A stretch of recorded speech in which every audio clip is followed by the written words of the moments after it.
you came to Korea because of Gangnam Style? I knew about Korea because of Gangnam Style. I am ashamed. I am very ashamed. My name is Samantha. People call me Sammy.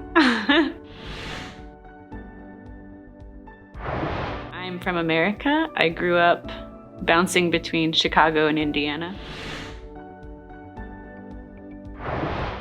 Let's go with the small town I was from in Indiana. It had 1,200 people, and my mother still lives there. I think it's even smaller now. It grew mint and corn and soybeans. So I didn't grow up on a farm, but there was many farms in that community. And my sister actually won a mint pageant. She is the mint queen.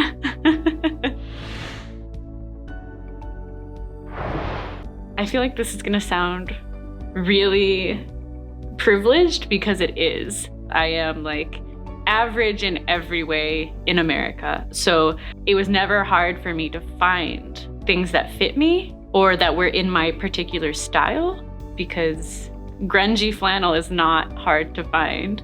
But once I came to Korea, like I have to order special shoes that are wide. I have to be very careful about the pants that I buy, and altering is very cheap here. I'm very thankful. The thing I miss about America is how easy it was for me to buy clothing in my style and size. I remember in like 2012 or maybe 13, it was my sophomore year of college, and I was in fashion school, and my teacher came in and she was like, guys, you need to see this. Her name was Dr. Jinhee Nam, and she was from Korea, and she showed us Gangnam Style. Then she did a whole unit about South Korean fashion, because she's a fashion teacher, so she just like, we did like a whole thing about learning about like South Korean fashion. Because I'm so extra and I like street style, I remember really liking at least the things we discussed in class, and I had an interest in it. But then I never thought I would travel. I hate traveling. I had never been on an airplane in my life until I came to Korea. But my sister went to Yonsei University for a summer program, and I decided to visit her. My first plane ride, I was terrified, and it was 14 hours for my first plane ride. That was rough. But I ended up liking my visit when I got to stay with her. But I was like really nervous the whole time because I don't like traveling. So I think I decided to come live here to see if I could acclimate better and if I could see a different side to Korea. It was a fashion-related choice, which, you know, from the other answer, that was a misguided choice. Like, the fashion I was seeing was not Korean street fashion. It was performance wear. That'd be like seeing Beyonce's outfits and being like, I love American fashion. It is Korean fashion, but it is not streetwear. So the outfits brought me here, and I realized that was like me having a misrepresentation of Korea. August was 4 years, so is that 4.5 yet? February, January. Yeah, 4.5 years.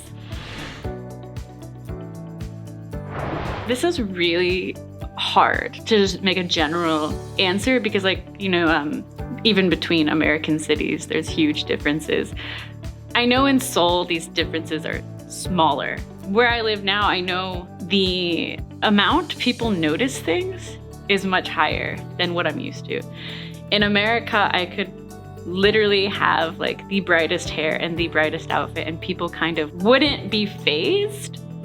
And in Korea, people notice really small changes, which can be nice. Like a small haircut, they'll be like, oh, you look nice, even though it's a small change. But also sometimes it can be like, if it's a big change, I wouldn't think it would get as much attention as it would. And sometimes that can be a little disheartening. Because my hair changes so often, that is specifically what I'm thinking about. And I think that was because my first job was at a middle school, a public middle school, and I know the middle schoolers are not allowed to dye their hair in any bright fashion. So I think that's why they noticed it more, because they couldn't, if that makes sense. It was really hard to get used to not driving, because that small town I was in, you couldn't really get around without a car. So I was used to driving everywhere. And because of that, I knew how much time it took me to get places. And I could be really lazy about getting in the car and going. Public transportation as an adult was not something I was super used to, but it is so convenient here. I just have to get up earlier and prepare myself for if the bus is late or things like that. And I could also get a car, but public transport's there, so. As I say, yeah, not to be redundant, but the fashion is much different. I think that was a combination of me never having traveled and me being young. I was just very naive.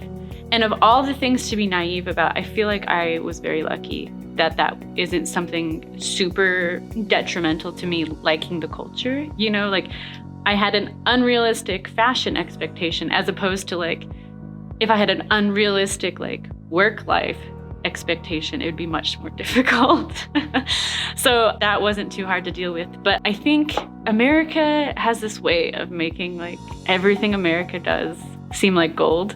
We have movies, and there's always this American person goes to another country, and it's we make flower crowns with the children and we teach them an important lesson, and it's the American version of The Sound of Music. I thought it was gonna be like that. These children were just gonna like me with no effort on my part because I was a shiny new person to them. It's not a Korea expectation. It's a Americans going abroad expectation. And I understand why people find us annoying now. People aren't just gonna like you because you exist. There was some more effort to get students to respect you and things that is a normal part of teaching. But I thought I was just gonna be special. And that's not real life. And I'm so happy that was knocked out of me now.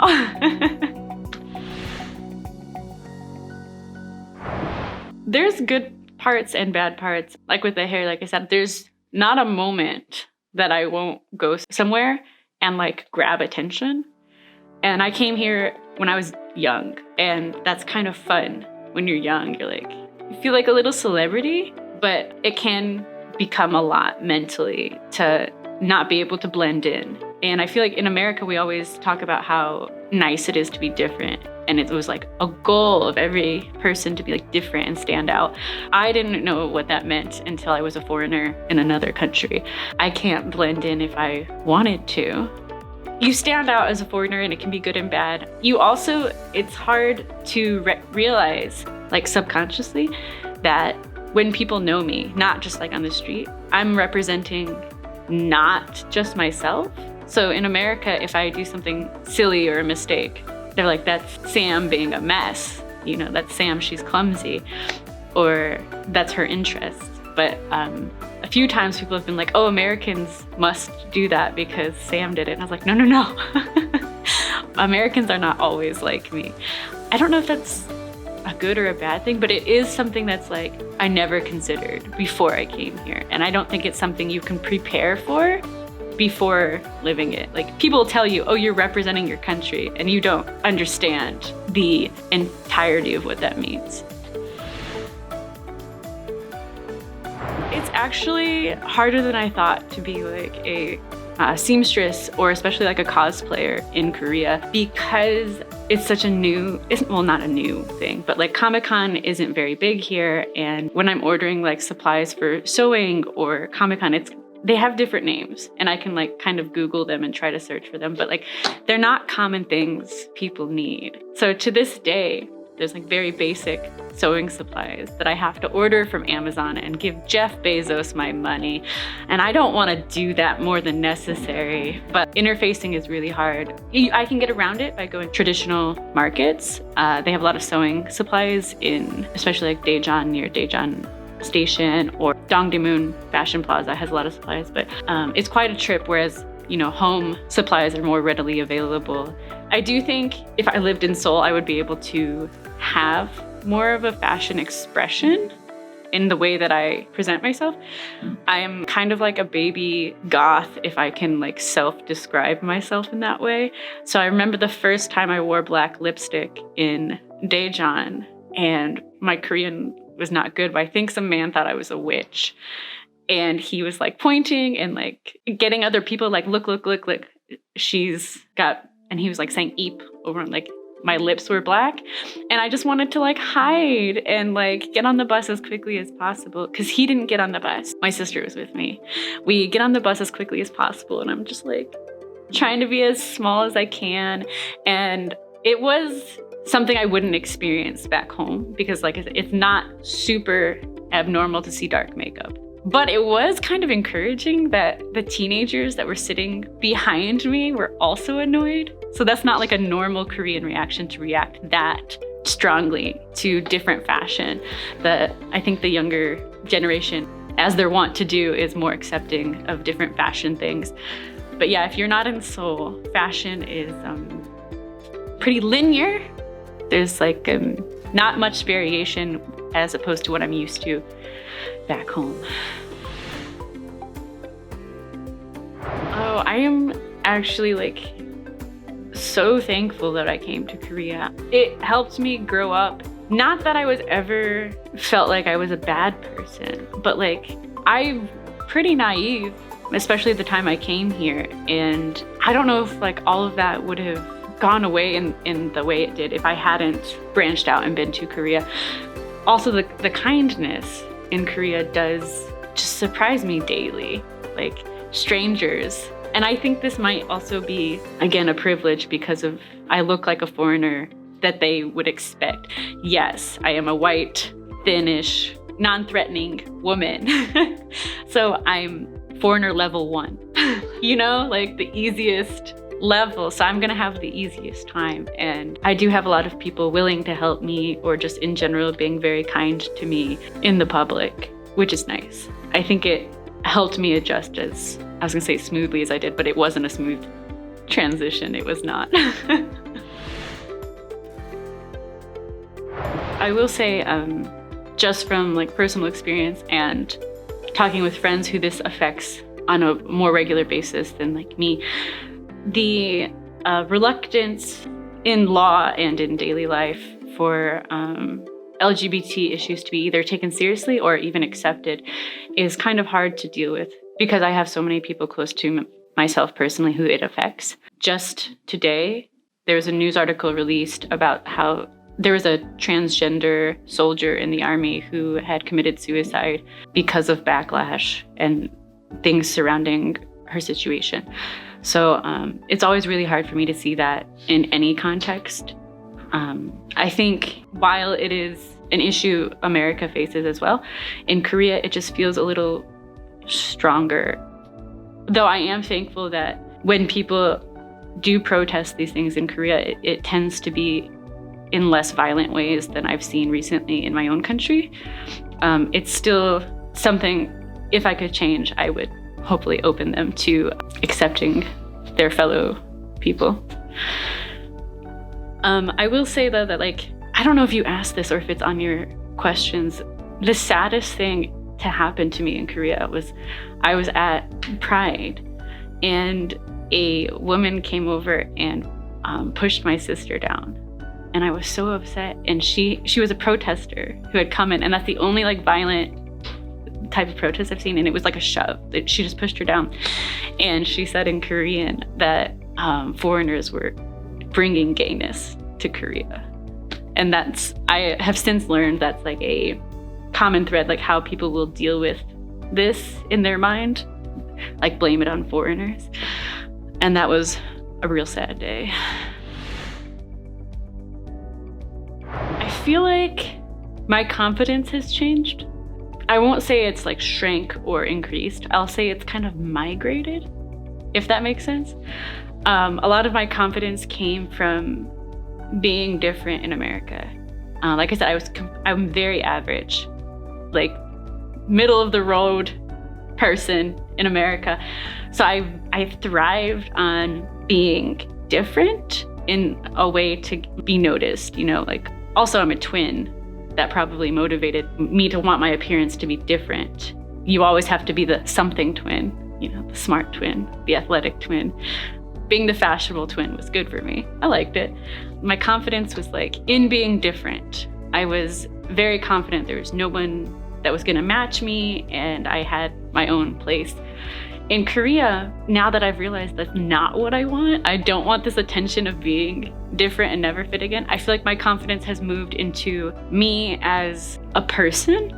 I know more about my personality now, I feel like, and how I handle situations or stress. I know more about what I need to work on and things like that, as opposed to how I could outwardly represent who I thought I was. Inwardly being do I match who I want to be? It's just it reversed. Not that one's better than the other. I always do. I had stress and anxiety, but through pushing myself by trying new things and stepping out of my comfort zone in the way that I did, I definitely have learned more about what would stress me or the things I can handle and the things I can't. My limits are much more clear now as far as mentally, I guess physically too. I'm not gonna be running marathons. I'm not gonna be hiking that mountain. I don't know if this is just me getting older, but I am much better at telling people, socially, when there's a limit, which I'm super proud of, because before I would just kind of cry about it when they were gone. And I'm much better about letting people know if there's a limit to how much I'm willing to handle certain things.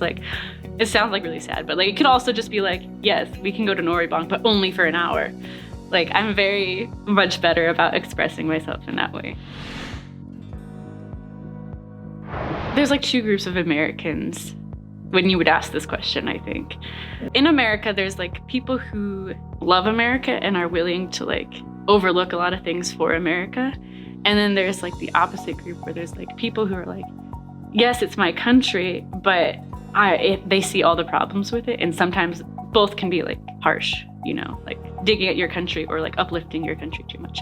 And I think I was definitely on the side of America does this wrong. I've come to appreciate my country more being abroad. I still joke, and I need to tone it down about how America is the problem child of, the UN over here. But I have learned to appreciate individual people have these strengths that come from the building blocks the culture allowed them to have, where people look up to Bill Gates and things. It was because of the culture he was raised in that he was allowed to do these things. So I think I'm more thankful that I grew up where I did, because it allowed me to explore my interests. And I think if I had grown up here, I would be a much different person. So while I don't want to necessarily go back to America, I think I appreciate it more having been here. I have a lot of tattoos, and they're pretty big. I don't think I had all the tattoos I do now, but definitely I had my shoulder to elbow area done. And I went to a jjimjilbang for the first time. There was this older woman who had seen me rinse off in the shower, but didn't want me to go into the tubs, the baths. And I didn't know what she was saying. And I was I just want to get into the hot water. And she kept saying, no, no, no. And then she spit onto her hand and tried to rub off my tattoo. And then she quickly looked horrified. And I think she thought it was paint, because it's very vibrant. I don't know if she just thought that tattoos were not for young girls, or she had never seen a tattoo, because she definitely thought it was paint and didn't want it to contaminate the water. So she spit on my arm. I've not gone to many jjimjilbangs since. I'm going to say the best city is Daejeon. I'm very biased. It is the best medium I've experienced anywhere. Chicago is a big place. And then I was living in a town with 1,200 people. That's a tiny place. And then I go to Daejeon, and it's this middle ground, and it has the things I loved about Chicago and the things I liked about my small town. It's so quiet at night, but there's still like everything is very close.